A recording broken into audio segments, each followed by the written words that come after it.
Bom dia, esse é o BDMcast do dia 3 de outubro, com os principais temas abordados pelo Morning Call do Bom Dia Mercado, elaborado com apoio de inteligência artificial.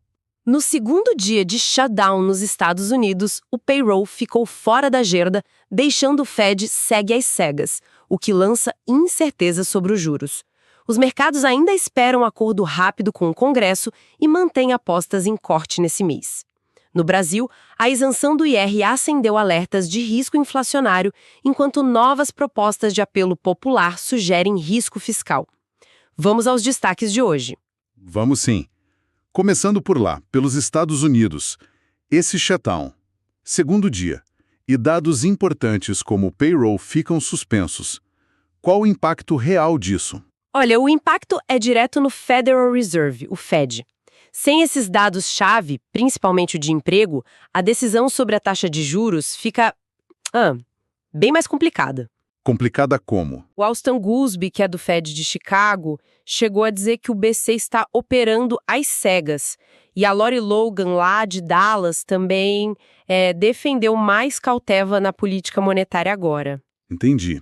Mas o interessante, né, é que mesmo com essa falta de visibilidade para o Fed, o mercado parece que ignora um pouco.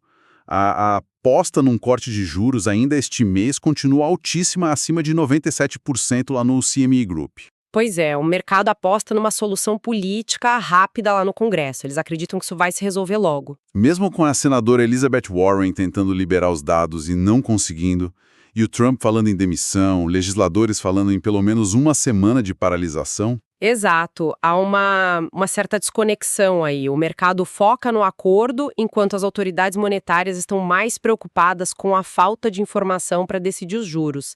Essa tensão lá fora acaba respingando aqui, né? Sem dúvida. E aqui no Brasil, a pauta fiscal também está bem quente. Temos essa questão da isenção do imposto de renda. O Senado agora quer acelerar a votação, né? Depois da aprovação na Câmara. Isso. A ideia é aprovar o texto como veio da Câmara, sem alterações, para não precisar voltar. E parece que o Renan Calheiros pode ser o relator para agilizar isso. O governo, claro, comemorou muito a aprovação na Câmara. O presidente Lula falou em vitória a favor da justiça tributária. O Haddad também chamou de dia histórico no combate à desigualdade. Sim, o governo está otimista. O mercado, por outro lado, tem uma leitura um pouco diferente. Embora reconheça que as compensações incluídas evitam um problema fiscal imediato com a isenção... Tem um mais aí. Tem. Primeiro, o risco de inflação. É mais dinheiro na mão de quase 15 milhões de pessoas, né? Provavelmente vai para o consumo. E segundo, um ponto mais político.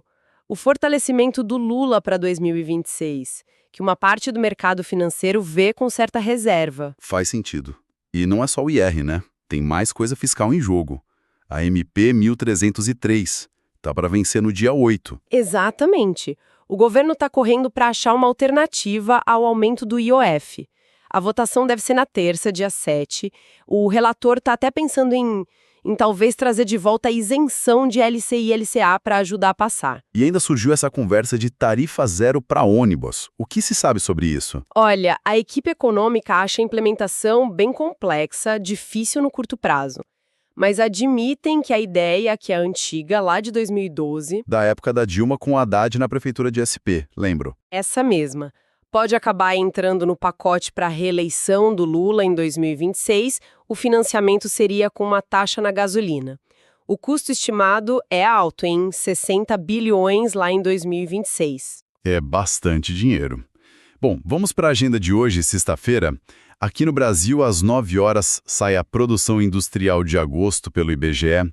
A expectativa de uma leve alta, 0,3%, depois de 4 meses parados. E lá fora, como não tem payroll, o foco fica nas falas de dirigentes do Fed. Tem o Williams às 7h05, o Jefferson às 14h40 e também dados de atividade, né? PMIs de serviços da S&P e do ISM e os dados de petróleo da Baker Hughes mais tarde. Isso. E à noite, 22h05, tem discurso do presidente do Banco do Japão, o Kazuo Ueda. E, lembrando, China e Coreia do Sul ainda em feriado. E na geopolítica, uma notícia do Wall Street Journal chamou a atenção. Os Estados Unidos estariam avaliando fornecer inteligência para a Ucrânia atacar dentro da Rússia. Que o Kremlin já disse que seria uma escalada, claro. Com certeza. E o G7 também estuda mais medidas comerciais contra o Moscou.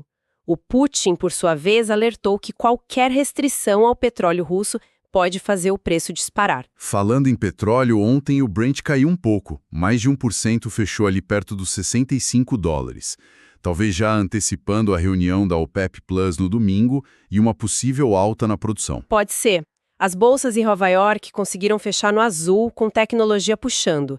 Aqui, o Ibovespa sentiu o peso do petróleo e da Petrobras caindo. Fechou em queda de 1,08% nos 143.949 pontos.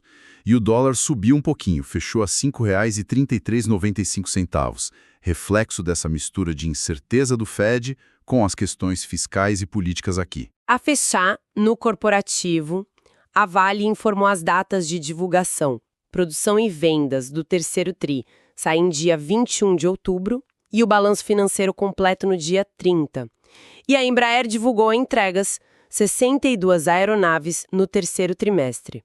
O sítio gostou e reiterou compra para os ADRs, com alvo em $59. Bom final de semana, voltamos na segunda-feira às 8 horas com BD Micache, do Bom Dia Mercado.